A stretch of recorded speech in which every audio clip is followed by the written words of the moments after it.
23 de noviembre de 2016. La Cafetera es un programa que se mantiene gracias a las aportaciones económicas de los oyentes. Si sientes que te acompaña y te gusta el periodismo que defiende, conviértete en mecenas y protégelo. Infórmate en radiocable.com/mecenas.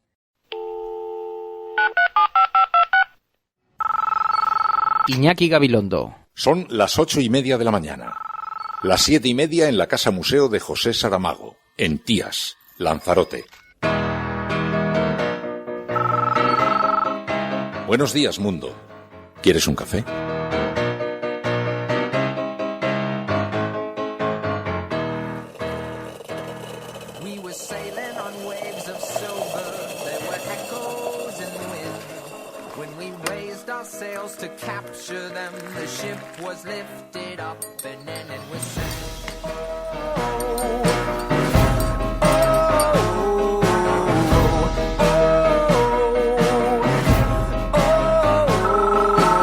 La Cafetera de radiocable.com.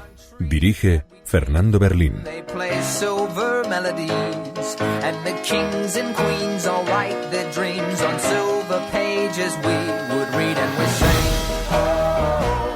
A mí me parece, o nos parece, que es un pacto positivo, que es un pacto que da estabilidad, que garantiza la gobernabilidad del País Vasco, de Euskadi, y que es un pacto que se hace desde la centralidad. Por lo tanto, un pacto positivo. Además, creemos que es un pacto que se hace en toda su extensión dentro del marco jurídico actual. Nosotros no somos sospechosos respecto a la ruptura del marco jurídico. Nosotros trajimos aquí el Plan Ibarretxe cuando otros no querían que se trajese y votamos en contra del Plan Ibarretxe. Por lo tanto, sospechosos no somos respecto a este tema. Uno se puede considerar nación y se puede considerar lo que quiera. Nos ha sorprendido que el Partido Socialista de Euskadi pueda acordar en el País Vasco aquello que el Comité Federal le prohibió a la anterior dirección del Partido Socialista. El anterior Comité Federal le dijo a la dirección del Partido Socialista que no podía no acordar, no podía entablar negociaciones con fuerzas que defendieran el independentismo, subrayo, o el derecho a decidir. El Partido Socialista de Euskadi acaba de llegar a un acuerdo con el Partido Nacionalista Vasco en el que se habla del reconocimiento de Euskadi como nación y de una reforma estatutaria que conduzca al reconocimiento del derecho a decidir dentro de los cauces de la legalidad. Que el pacto con el PNV o con cualquier otro partido, pues será un pacto legítimo, pero al juzgar los contenidos, por cierto, los contenidos, no como decía el señor García Paje, que decía que el problema era la forma, pero que lo bueno eran los contenidos. No. Al juzgar los contenidos lo que vemos es una apertura a hablar otra vez de derecho a decidir, que ya sabemos lo que es el derecho a autodeterminación de toda la vida. Esto es el cuento de nunca acabar. Es verdaderamente fatigoso que un partido que debería tener un proyecto nacional y que mire usted, dice cuando negociábamos decían tener un proyecto nacional. Y jamás de la vida en ese momento se les habría ocurrido plantear una discusión sobre el derecho a decidir. En un Estado en que el Tribunal Constitucional puede suspender de forma unilateral y el Congreso puede anular la elección de los votantes porque no le gustan sus ideas, ni le gustan sus compromisos políticos, ni su coherencia con lo que los ciudadanos le encargaron en tanto que representante público, cuando ocurre esto, la democracia está seriamente en peligro.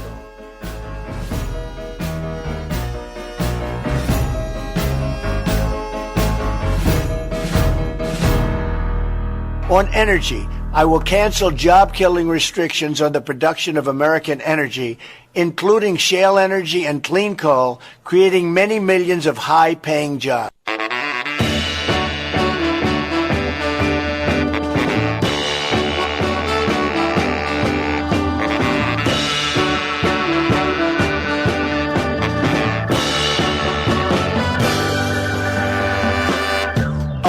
Muy buenos días, bienvenidos a La Cafetera una mañana más, bienvenidos a este espacio en el que nos juntamos los resistentes, los proscritos.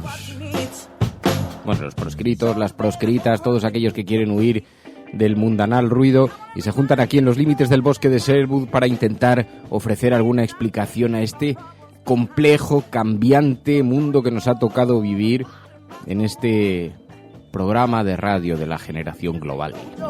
Oye, lo es cada vez más que nunca, porque resulta verdaderamente fascinante ver el mapa de los oyentes de este programa que están situados por todos los lugares del mundo. Un saludo muy especial, un abrazo muy especial a nuestros expatriados, nuestros emigrantes, que no solamente escuchan el programa desde el exterior, sino que se están convirtiendo en nuestros corresponsales. Por eso estamos tan empeñados en hacer el mapa este de los oyentes del programa. Lo que pasa es que tenemos que desarrollarlo porque hasta ahora solo tenemos una aproximación que hemos ido haciendo un poquito así, en fin, digamos, un poquito cutre, a mano, pero queremos hacer una cosa sofisticada y estamos consultando a ver con qué tecnología lo podemos hacer, cómo se puede programar esto para que los oyentes se den de alta y tener un gran mapa de corresponsales repartidos por todo el planeta. Ayer hablábamos con Elena en Tokio, que nos describía el terremoto que había sufrido allí en primera persona, y llegaron un montón de mensajes diciendo, joder, es que es una gozada escuchar a los oyentes de este programa allí en todo el mundo por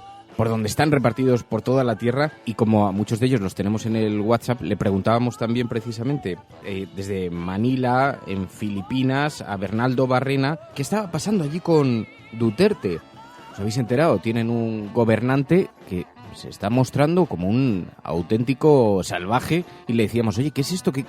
Y queremos hablar con él despacio, pero nos dejaba un mensaje en el WhatsApp. El caso es muy interesante. Este señor fue fiscal antidroga y después alcalde de Davao, una ciudad que está en Mindanao, un territorio terriblemente, digamos, una de las zonas más inseguras de Filipinas.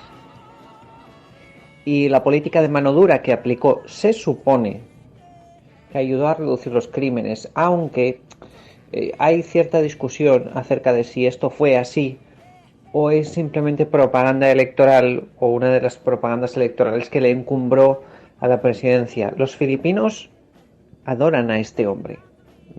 Es decir, ellos dicen, bueno, probamos con el político y no funcionó, probamos con el economista y no funcionó, vamos a probar ahora con el castigador, a ver si funciona.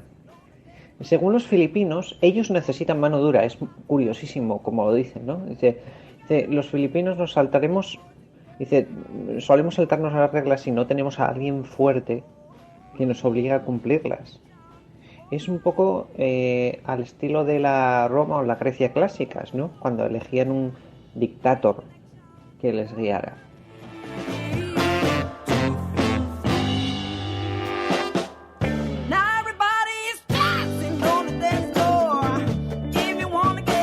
Nos hacemos la idea de que un dictador es algo que se impone, ¿ah?, como un tsunami sobre una sociedad que pasa a ser víctima.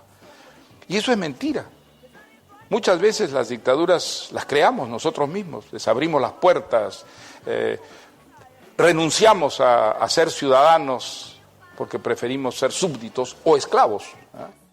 Pues efectivamente, y le preguntábamos a Bernaldo Barrena, que está allí en Filipinas, que está en Manila, le preguntábamos esto, nos dejaba ese mensaje sobre Duterte. Tendremos oportunidad de hablar en el futuro con Bernaldo para que nos describa cómo es la situación allí, cómo es la vida allí, pero por eso nos gusta tanto sabernos rodeados de oyentes que además ellos mismos son conscientes de que no están solos, que están muy acompañados por tantas cosas que dejaron atrás aquí en España. Y bueno, a través de este hilo de Ariadna del programa, pues queda ese lazo de unión con su país.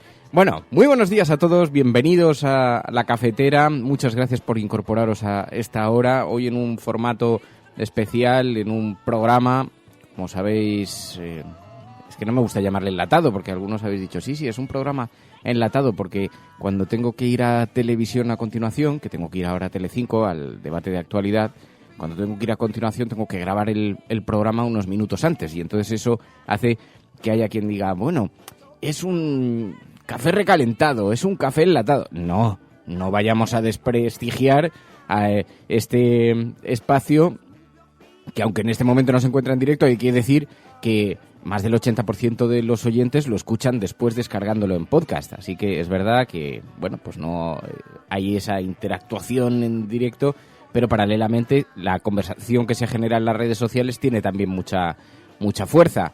Hoy vamos a utilizar un hashtag. La Cafetera Contamíname. La Cafetera Contamíname, del grupo Hashtag de Álvaro Col. Y vamos a utilizar este hashtag por varias razones. En primer lugar, porque, como sabéis, conocemos ya las primeras palabras de Donald Trump. Las estábamos escuchando antes. Las primeras palabras de Donald Trump, sus primeros compromisos, donde ya se ha referido a la energía y a la forma en la que pretende abordar la petroeconomía. I will cancel job-killing restrictions on the production of American energy, including shale energy and clean coal, creating many millions of high-paying jobs. Y ya da por hecho que las energías limpias y toda la política medioambiental, ecologista, va a ser recortada de forma sustancial porque pretende defender el empleo, ha dicho. Así que tenemos augurios muy oscuros sobre lo que puede suponer la presidencia de Donald Trump, pero no solamente queremos afrontarlo desde ese punto de vista. El grupo de invitados que están, como sabéis, discutiendo sobre qué personas podrían encajar en el programa, qué personas sería interesante entrevistar, lleva bastante tiempo insistiéndome en que entrevistemos a Antonio Turiel. Hoy vamos a hablar con Antonio Turiel. Antonio Turiel es un científico experto, entre otras cosas, en la petroeconomía, en toda esta fuente energética, y además defiende la tesis, sostiene la tesis públicamente, lleva mucho tiempo haciéndolo, de que nos encontramos en un momento en el que, no sé si decir tan duramente que habrá colapso civilizatorio, pero que en todo caso hemos llegado al momento del peak oil, el momento en el que ya empezamos a consumir de las reservas cada vez más escasas que quedan. Ya no sabemos cuántas más vamos a descubrir, sino que ya estamos en decrecimiento, ¿no? Así que vamos a hablar con él porque todo este concepto del decrecimiento también es muy interesante. Hay gente que sostiene que podemos estar permanentemente creciendo, permanentemente en un mundo que tiene recursos limitados. Pero hay quien piensa que podemos seguir permanentemente hacia adelante, con la vista puesta hacia adelante. Algunos pensamos que no, que llega el momento de empezar a pensar que a lo mejor lo que tenemos que hacer es decrecer. Bueno, vamos a hablar con Antonio Turiel enseguida. Estás escuchando La Cafetera. Si lo estás haciendo, eres la Resistencia y no estás sola.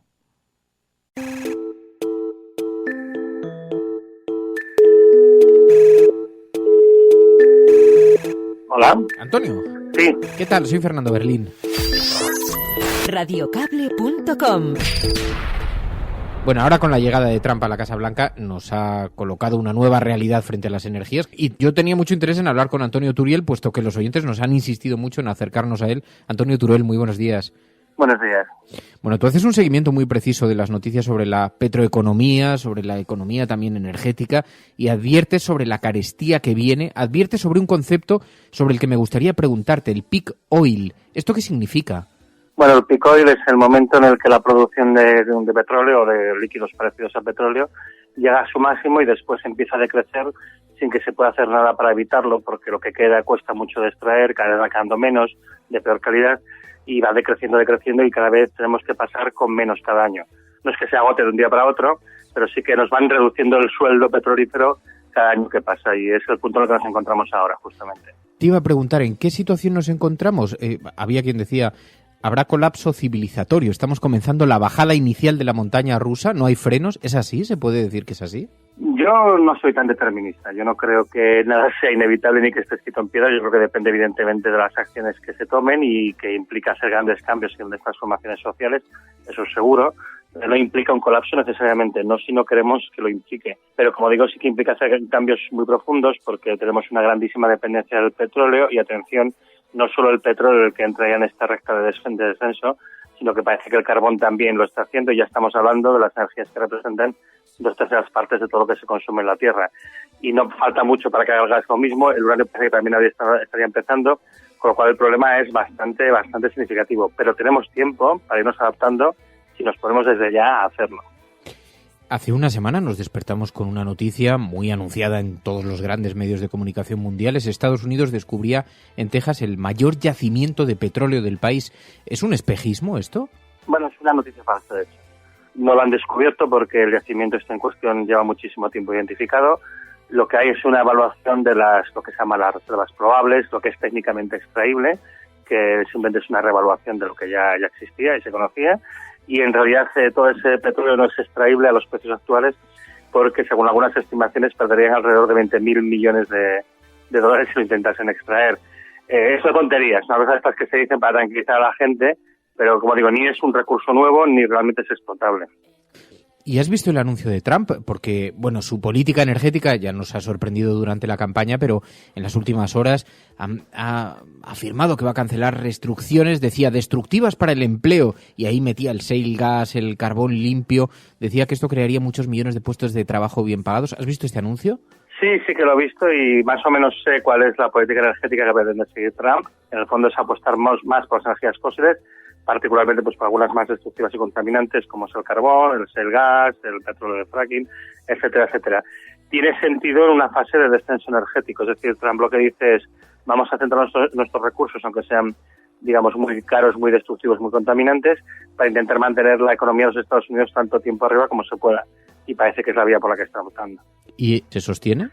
Sí, se sostiene para 10 años con mucho, pero sí. A ver, es una huida hacia adelante, es decir, no acomete ninguna transformación fundamental y lo que hace esencialmente es tirar la pelota un poco más para adelante. En el caso de Estados Unidos, con sus recursos, pueden apoyarse durante un poco de tiempo así. Se van a arruinar porque la mayor parte de estos recursos son muy costosos, con lo cual van a tener que recibir muchos subsidios públicos, con lo cual va a haber más recortes en el resto de actividades del gobierno. Al final va a acabar causando más malestar y más desempleo y encima va a agravar el problema del cambio climático, que como sabemos cada vez es más importante, con lo cual desde un punto de vista lógico es completamente absurdo, pero desde el punto de vista lógico del corto plazo de intentar mantener la economía de su país tan arriba como puedan, pues bueno, es el sentido que tiene. Claro, es ganar tiempo, es muy llamativo. Y decían, desde Arabia Saudí han contestado y han dicho que la energía es la sangre de la economía global. Incluso han amenazado contra los posibles boicots, bloqueos, contra la batalla comercial. ¿El petróleo es la energía, la sangre de la economía global? El petróleo es el 33% de toda la energía que se consume, energía primaria que se consume en el mundo. La energía efectivamente es el motor de la economía, hasta el punto de que se sabe que cada punto del PIB, las economías desarrolladas, tiene un 60% que es energía y un 20% que es eficiencia en el uso de la energía. Y de hecho hay una correlación muy fuerte entre el aumento del consumo de energía y el aumento del PIB, y al revés. Si no aumenta la energía, no puede aumentar el PIB de una manera duradera, puede aumentar durante un poco de tiempo porque se destruyen actividades más costosas en energía, pero eso es muy inestable y a la larga eso no se puede mantener. Entonces, efectivamente, la energía, eso es verdad, y eso es una cosa más conocida y reconocida, por ejemplo, por la Agencia Internacional de la Energía en sus informes anuales. Y la clave aquí está en que estamos yendo a una nueva era de proteccionismo, de nacionalismo, digamos, de los recursos, porque ya en el fondo lo que estamos haciendo es repartir las últimas cartas de la baraja y los jugadores, digamos, están empezando a tomar posiciones para lo que va a ser las últimas décadas de la época de los combustibles fósiles. He leído que decías que el mundo está abocado a un decrecimiento duro y prolongado. ¿Qué significado tiene esto? Bueno, yo no digo esto, ¿eh? El mundo está abocado a un decrecimiento inevitable, eso es verdad. Lo de duro y prolongado también es cierto. Lo de duro depende de nosotros, depende si hacemos las adaptaciones necesarias. Hay una cosa que es evidente, ¿no? Que si no podemos aumentar el consumo de energía y no vamos a poder aumentarlo porque el planeta no nos va a dar más energía, es imposible y no es una cuestión de inversión, es físicamente imposible. Entonces, vamos a tener que descender porque el PIB solo puede crecer si aumenta el consumo de energía. Eso no quiere decir que tengamos que vivir necesariamente peor, pero sí que hay que hacer muchas transformaciones sociales para que este descenso inevitable de la economía, en tanto que medida como PIB, que es una manera de medirla, pero que es lo que más interesa al que va a hacer la inversión en el sistema capitalista, es lo primero que se mira, pues si no cambia la estructura social, obviamente esto va a traer unas consecuencias duras en la forma de desempleo, empleos más precarios, menores prestaciones de los estados y en general más inestabilidad social e incluso guerras entre los países como ya se están dando, ¿no? Y revueltas entre los países productores. Pero como digo, eso no es necesario. Si uno hace las adaptaciones convenientes, uno puede adaptarse a la realidad, pero claro, el primer paso es reconocer que este es el problema y empezar a tomar las medidas adecuadas para resolverlo. ¿Y qué adaptaciones habría que hacer? Bueno, hay dos que son lógicas y fundamentales. La primera es más sencilla de entender, que es evidentemente redefinir todo el sistema de transporte, porque la mayor parte, por ejemplo, del petróleo, pero ya digo, el problema es energético en general, no solo es el petróleo, pero la mayor parte del petróleo se consume en el sector del transporte. Entonces hay que desglobalizar, hay que relocalizar, porque ahora mismo hay unas redes de transporte enormes que transportan mercancías de unos lados a otros, muchas veces sin demasiado sentido, simplemente porque tiene un sentido económico hacerlo, ¿no? Entonces hay que relocalizar la producción, consumir menos en el transporte, es la primera transformación importante a hacer. La segunda, que esta es más difícil de entender, pero que tiene toda la lógica del mundo, es reformular completamente el sistema financiero. Porque la necesidad de consumir más energía y más materiales viene de la necesidad de hacer crecer la economía, y la necesidad que hace la economía viene esencialmente del interés compuesto, ¿no? De la base del sistema capitalista. Entonces hay que redefinir el sistema para que no necesite crecimiento y eso implica un cambio radical del sistema financiero. Porque es que si no lo cambias, de hecho, se cae el suelo y arrastra todo lo demás. ¿Y hay alguna corriente que esté impulsando esta nueva manera de entender las energías, la productividad? ¿Hay alguna corriente con peso en los gobiernos, en las autoridades internacionales? ¿O sentís un poquito clamando en el desierto? Bueno, hay muchos gobiernos que miran con interés y con curiosidad los trabajos que están haciendo grupos que desde un punto de vista teórico y no tan teórico analizan pues cómo podría ser esta economía transicional que tendría que haber a continuación. Y de hecho pues es llamativo y es interesante, por ejemplo, las iniciativas en ese sentido en el Reino Unido, incluso los Estados Unidos, ¿no? Sigue habiendo en Estados Unidos una comisión para analizar y estudiar el problema del peak oil. En Francia es un tema que se ha llevado a la Asamblea Nacional. En general se mira con cierto interés y se va siguiendo porque se comprende que en algún momento se tiene que dar la alternativa a eso. Y ya yendo a una escala, por ejemplo, más cercana a nosotros, justamente mi compañero Jordi Soler está dirigiendo un proyecto europeo y que nos lo han concedido básicamente para que estudiemos esto, cómo pilotar esta transición para irnos los combustibles fósiles, para combatir el cambio climático, pero también para combatir la creciente escasez de energía en sí misma por los combustibles fósiles. Porque si seguimos a este ritmo de consumo, producción, sin cambiar nada, ¿para cuánto tiempo tenemos? El problema, como digo, no es tanto que se agote. El petróleo no se agota de hoy para mañana, ni se agotará seguramente en décadas. El problema es que nos van reduciendo nuestro sueldo petrolífero. Es decir, este año consumimos 94 millones de barriles al día, el año que viene ya serán 92, al otro 90, 88. Entonces, claro, al final, el problema que tienes es que cada vez tienes que vivir con menos. Y además, ¿quién va a renunciar a su parte? Por lo cual hay más disputa por lo que queda. Y aunque esta situación se puede prolongar durante muchas décadas, como puedes comprender, pues es una situación de tensión creciente y que al final, además, en algún momento tú quedas excluido de la mesa del banquete petrolífero. Y como digo petróleo, digo también carbón, y luego gas natural y uranio. Y teniendo en cuenta además que las energías renovables pueden dar mucho, pero tienen sus limitaciones y nunca llegarán a cubrir tanto como están dando las fósiles. Con lo cual el problema no es tanto de cuándo va a pasar, porque de hecho ya está pasando. Eso ya ha empezado y lo que hay que hacer es adaptarse a él y cuanto más tardemos, pues lo que veremos esencialmente es más paro, más precariedad en el empleo, más disminución de las prestaciones, más problemas con la deuda soberana de los países, en general peor situación económica, más inestabilidad y más tendencia a girar los ojos hacia, bueno, soluciones de tipo simplista pero autoritaria, ¿no? Antonio Turiel es científico, es divulgador, es licenciado en física, en matemáticas, doctor en física teórica por la Universidad Autónoma de Madrid. Muchísimas gracias, Antonio, por haber atendido esta llamada. Muy buenos días y mucha suerte. Muchas gracias y buena suerte para todos. Radiocable.com.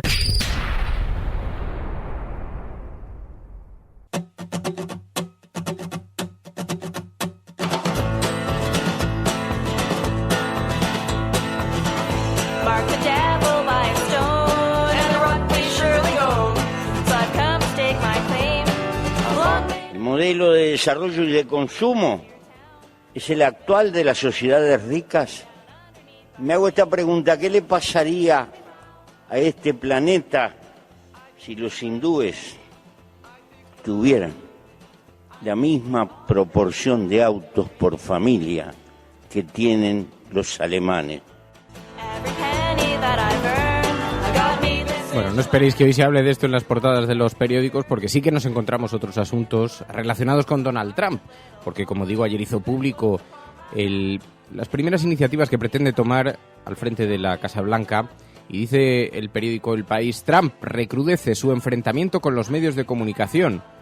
Pero como digo, después de los anuncios tan duros que ha hecho, esto resulta algo intrascendente, pero dice el periódico El País: el presidente electo renuncia a investigar a Hillary Clinton para procesarla. Dice, ella ha sufrido ya de muchas formas diferentes. Y también los medios de comunicación hicieron de Donald Trump una estrella meses antes de las elecciones, le dieron cobertura gratuita permanentemente durante la campaña, al tiempo que quisieron convertirle en su ariete, y la situación, la tensión, no ha hecho más que incrementarse y recrudecerse, y ahora el enfrentamiento con los medios de comunicación y Donald Trump es verdaderamente abierto. Pero como digo, ayer un día muy especial, en la medida en la que Donald Trump anunció cuáles iban a ser sus primeras medidas y nos encontramos de frente con este espejo, con esta realidad de lo que puede suponer Donald Trump. Bueno, hay un análisis muy interesante, eso sí que os recomiendo. Fue entrevistado en CNN en español, fue entrevistado un científico norteamericano, que es el científico que mejor ha predicho las diferentes victorias electorales. Nunca se ha equivocado en sus análisis, por lo visto. Resulta que es un profesor que predijo que Donald Trump ganaría estas últimas elecciones. Ya sabéis que las encuestas no abogaban precisamente por eso, estaban siempre muy justas, pero bueno, daban una cierta ventaja a Hillary Clinton. Bueno, pues ahora el profesor que predijo que Trump iba a ganar las elecciones dice que va a ser destituido. Y le llamaban el profesor predicción, porque ha acertado con mucha precisión todos los resultados de las elecciones presidenciales en Estados Unidos desde el año 84, incluyendo esta de Donald Trump ahora en 2016. Y entonces le entrevistaron en la CNN y este tipo, que se llama Alan Lichtman, dijo: hay una gran probabilidad de que Donald Trump enfrente un juicio político. Y aunque dice que forma parte más de la intuición que de su sistema de afirmaciones, él enseña en la Universidad Americana en Washington, es un tipo bastante prestigiado en Estados Unidos, pero dice que es una cosa más de intuición que de otra cosa, aunque lo basa en que dice es que Donald Trump ha utilizado la caridad para liquidar deudas comerciales personales, se enfrenta a una demanda rico también, además los republicanos están nerviosos sobre Donald Trump porque es impredecible, porque nadie sabe lo que realmente cree ni cuál es su posición, no puede ser controlado, y sin embargo tienen otro candidato que es Mike Pence, que es un republicano conservador que es absolutamente predecible, que sí pueden controlar y lo prefieren a Mike Pence antes que a Donald Trump. De manera que él sostiene que más tarde o más temprano Trump va a ser destituido de la presidencia de los Estados Unidos. En fin, llamativo por quien lo dice, no deja de ser una anécdota en todo caso, pero que el profesor predicción Alan Lichtman diga que Donald Trump no acaba la legislatura no deja de ser una noticia por lo menos llamativa.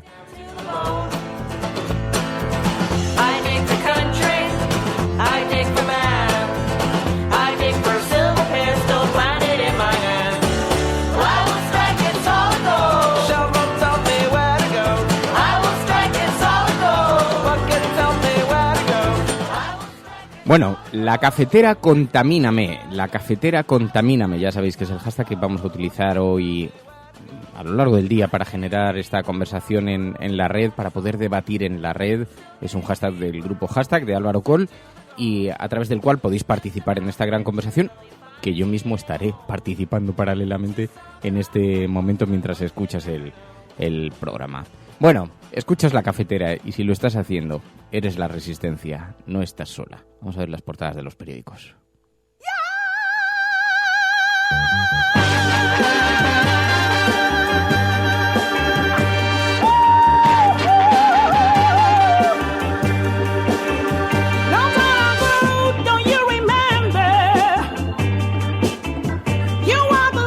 Por cierto que no he dado las gracias convenientemente a nuestros nuevos mecenas. Saludamos como nuevos mecenas a José Antonio, Diego, Andrés, Naya, Javier, Lidia, Isabel, Alicia, Juan Pedro, Marta, 10 personas de golpe, que esto es una auténtica sorpresa, así que muchísimas gracias de verdad de corazón por sumaros a esta familia del mecenazgo cafetero.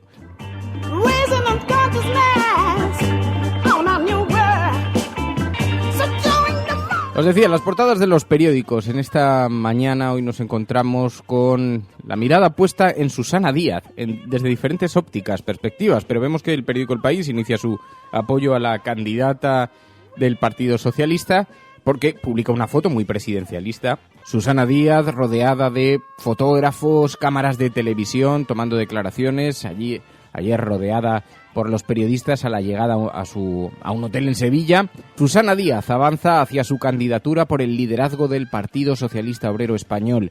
La presidenta andaluza defiende la compatibilidad de su cargo con la Secretaría General y hará una visita a la Unión Europea. Dice el periódico El País que Susana Díaz va a iniciar estos contactos internacionales, va a empezar a tomar contacto con las autoridades europeas y que ya empieza a postularse, empieza a afianzar su candidatura por el liderazgo del Partido Socialista y, como digo, la vemos en una imagen muy significativa tomada desde arriba, rodeada de cámaras, de televisión, de fotógrafos, de periodistas, ayer a su llegada a un hotel de Sevilla.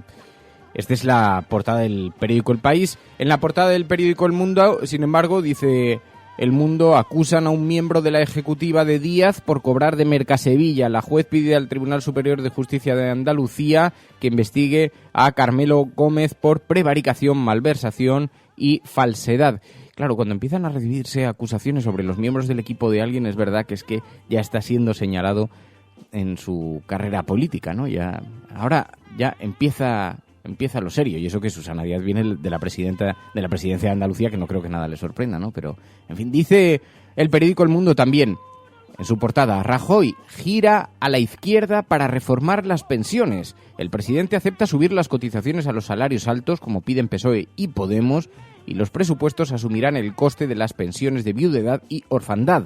El gobierno estudia la supresión progresiva de los regímenes especiales. Vimos ayer a Báñez, precisamente, culpando de los daños en el sistema público de pensiones a la falta de empleo. Dijo, es que hemos estado arrastrando demasiado tiempo el recorte en los empleos. El 70% del deterioro neto de la salud del sistema en la crisis ha sido por la destrucción masiva de 3.300.000 empleos. Eso decía ayer la ministra, a quien también escuchamos defender que el sistema de pensiones no está en peligro, que tiene fortaleza a pesar de todo y, por supuesto, gracias a las gestiones del Partido Popular. Hemos hecho un largo camino, siempre en la buena dirección, pero, sin embargo, sabemos que nos queda mucho camino por recorrer.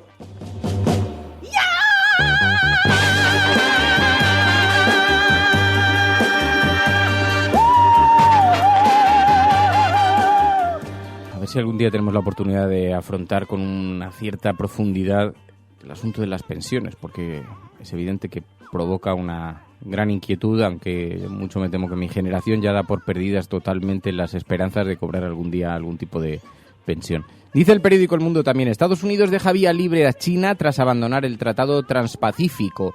La decisión del presidente electo de los Estados Unidos de abandonar el Tratado Transpacífico en cuanto acceda a su cargo es considerada por el Partido Comunista Chino como una oportunidad para consolidar su influencia en Asia, según refleja en varios órganos de expresión del Partido Comunista Chino, dice el periódico El Mundo. Y también Íñigo Errejón se opone de forma rotunda a la fusión de Izquierda Unida y Podemos. No lo lleva muy destacado esto el periódico El Mundo, lo lleva en la columna, en pequeñito, pero como la semana pasada tuvimos la oportunidad de hablar tanto con Alberto Garzón como con la gente de Podemos, más próxima a Pablo Iglesias, que decían que eran partidarios de intensificar esa relación entre Podemos e Izquierda Unida, la verdad es que nos ha llamado la atención esta mañana, porque en efecto es verdaderamente una confrontación de opiniones. Estas son las cosas que se van a debatir, entre otras, en el próximo encuentro que va a tener lugar en Vistalegre 2, donde se van a debatir todos estos asuntos, pero hoy el periódico El Mundo coloca el foco sobre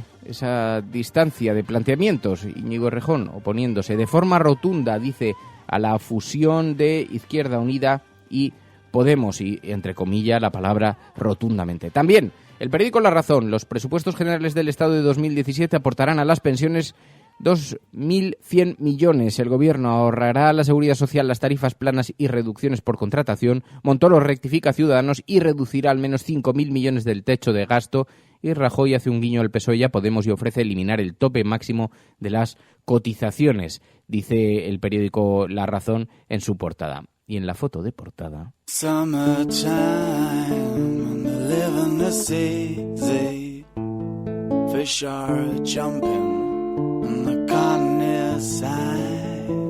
Your daddy is rich, maybe, and your mama is good looking, but won't you hear it? Vemos a los reyes de España en su visita ayer agradeciendo a la Iglesia su labor asistencial. Don Felipe, doña Leticia, dice el periódico La Razón, visitaron ayer a la conferencia episcopal cuando se cumple el 50 aniversario. Por cierto, que los informativos destacaron que el rey defendió los acuerdos Iglesia-Estado. Digo que me llamó mucho la atención porque supuestamente el rey es ajeno a las declaraciones políticas, no debería permitírselas. Pero es verdad que defendió que este es un país aconfesional, dijo España ha pasado de ser un Estado confesionalmente católico a declarar constitucionalmente su aconfesionalidad, pero le faltó tiempo para defender los acuerdos Iglesia-Estado. Pensábamos que esto estaba al margen de su actividad. En fin, una gran sonrisa por parte de los obispos, y en la fotografía de la portada de La Razón le vemos besando la mano de uno de ellos ante la atenta mirada del resto de la élite de la conferencia episcopal. Esa es la imagen, y la reina doña Leticia pues no sé muy bien describir qué cara tiene, está un poco absorta en sus cosas. Dice el periódico del Mundo también: desembarco de Puigdemont en Madrid para desafiar al Estado. Esta es una imagen. Ayer todo el equipo de Puigdemont acudió al Parlamento, al Congreso. Según el periódico La Razón, el objeto que tenía esta visita era desafiar al Estado. Nos vemos en otra imagen en el periódico ABC. Dicen: el secesionismo fracasa en su coacción al Congreso para blindar a OMS. Solo los nacionalistas y Podemos piden aplicar el privilegio de la inmunidad parlamentaria al diputado catalán investigado por el 9N. Y ayer escuchamos las declaraciones, entre otros, de OMS, de Puigdemont. Hoy es el día que mi voto, como ciudadano, va a ser invalidado por quien debería garantizarlo. En un Estado en que el Tribunal Constitucional puede suspender de forma unilateral y el Congreso puede anular la elección de los votantes porque no le gustan sus ideas, ni le gustan sus compromisos políticos, ni su coherencia con lo que los ciudadanos le encargaron en tanto que representante público, cuando ocurre esto, la democracia está seriamente en peligro.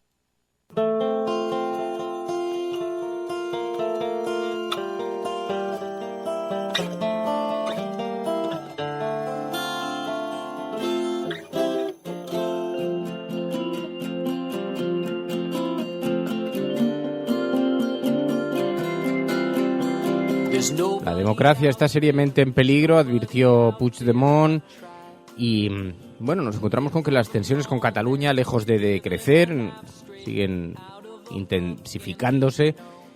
Y no solamente en Cataluña están las cosas complicadas. Después de este pacto entre el PNV y el Partido Socialista, nos hemos encontrado con críticas muy fuertes, ya lo escuchabais en la introducción, con críticas muy fuertes desde todos los frentes al Partido Socialista por de pronto esta incoherencia. La incoherencia que supone haber estado criticando cualquier posibilidad de aproximación a los partidos nacionalistas o independentistas, especialmente aquellos que abogan por el derecho a decidir, y verse de pronto pactando con ellos. Podemos criticaba este pacto PSOE, PNV ayer mismo. Nos ha sorprendido que el Partido Socialista de Euskadi pueda acordar en el País Vasco aquello que el Comité Federal le prohibió a la anterior dirección del Partido Socialista. El anterior Comité Federal le dijo a la dirección del Partido Socialista que no podía no acordar, no podía entablar negociaciones con fuerzas que defendieran el independentismo, subrayo, o el derecho a decidir. El Partido Socialista de Euskadi acaba de llegar a un acuerdo con el Partido Nacionalista Vasco en el que se habla del reconocimiento de Euskadi como nación y de una reforma estatutaria que conduzca al reconocimiento del derecho a decidir dentro de los cauces de la legalidad. Dentro de los cauces de la legalidad, decía ayer Íñigo Errejón, y también contestaba Ciudadanos, criticando con mucha dureza ese pacto PSOE-PNV. No, al juzgar los contenidos lo que vemos es una apertura a hablar otra vez de derecho a decidir, que ya sabemos lo que es el derecho a autodeterminación de toda la vida. Esto es el cuento de nunca acabar. Es verdaderamente fatigoso que un partido que debería tener un proyecto nacional y que mire usted, dice cuando negociábamos decían tener un proyecto nacional y jamás de la vida en ese momento se les habría ocurrido plantear una discusión sobre el derecho a decidir. Ahora resulta que el Partido Socialista de Euskadi sí está por la labor de eso. Bueno, pues oiga, tienen un problema.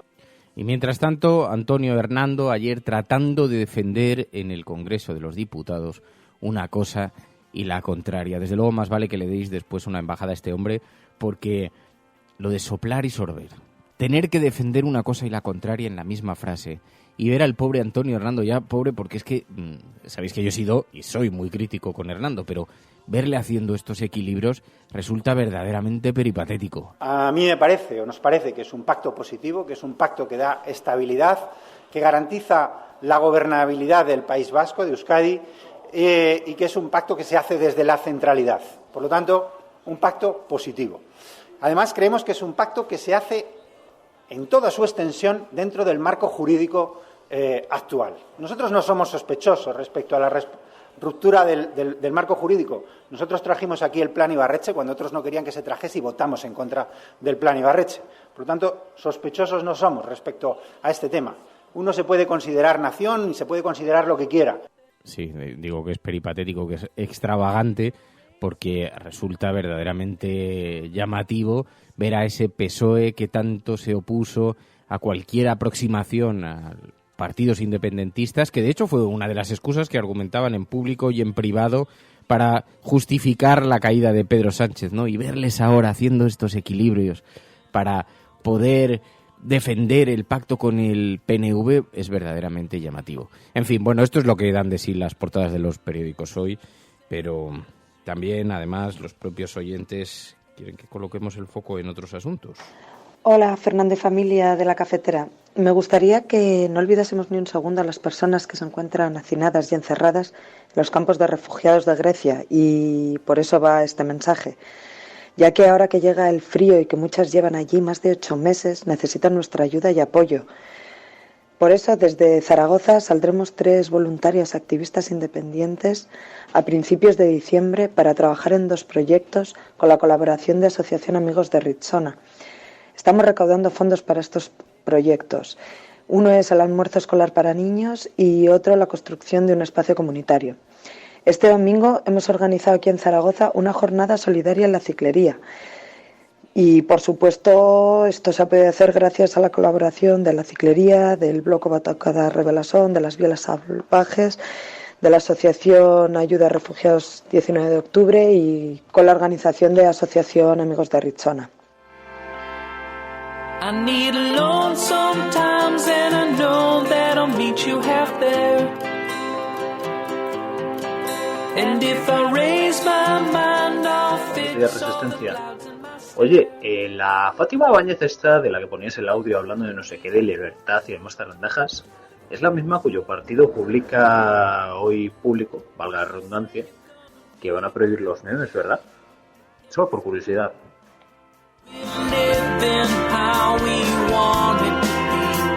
627-002-002, 627-002-002. Ahí hay un WhatsApp de el programa donde podéis enviar vuestras notas de audio. Os pedimos que sean de unos 30 segundos, algunas se prolongan un poquito más, pero sean de unos 30 segundos, con algún titular y con vuestro nombre para que podamos organizarlo correctamente. Y también Kake Rodríguez nos envía una noticia, dice: las listas quirúrgicas de Cifuentes, se dispara la espera. Las esperas en Madrid para los pacientes que rechazan la derivación a la primaria. Dice, en diciembre de 2015, si rechazabas una derivación para operarte, la media de espera era de 134 días. Ahora estamos en 178 días. Nos recuerda Kake Rodríguez el debilitamiento de la sanidad pública madrileña. Esto está ocurriendo en muchas comunidades autónomas que consideramos verdaderamente grave y verdaderamente preocupante. En fin, bueno, nos vamos a marchar. Muchísimas gracias de verdad a todos por vuestra compañía hoy en un programa en el que hemos querido situar el foco informativo más allá de las portadas de los periódicos y desplazarla de la agenda setting para hablar de crecimiento, hablar de petroeconomía con Antonio Turiel y ese repaso a las portadas de los periódicos. Os agradecemos mucho, como siempre, vuestra compañía, vuestro apoyo y vuestra confianza. Si estás escuchando esto, eres la Resistencia y no estás sola. Mañana volvemos con María.es, con todo lo habitual en el programa. Adiós, hasta mañana, cuidaos mucho, pasarlo bien.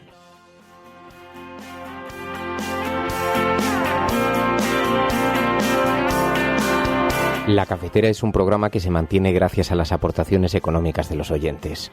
Si sientes que te acompaña y te gusta el periodismo que defiende, conviértete en mecenas y protégelo. Infórmate en radiocable.com/mecenas. Out of a book makes me know you're all that could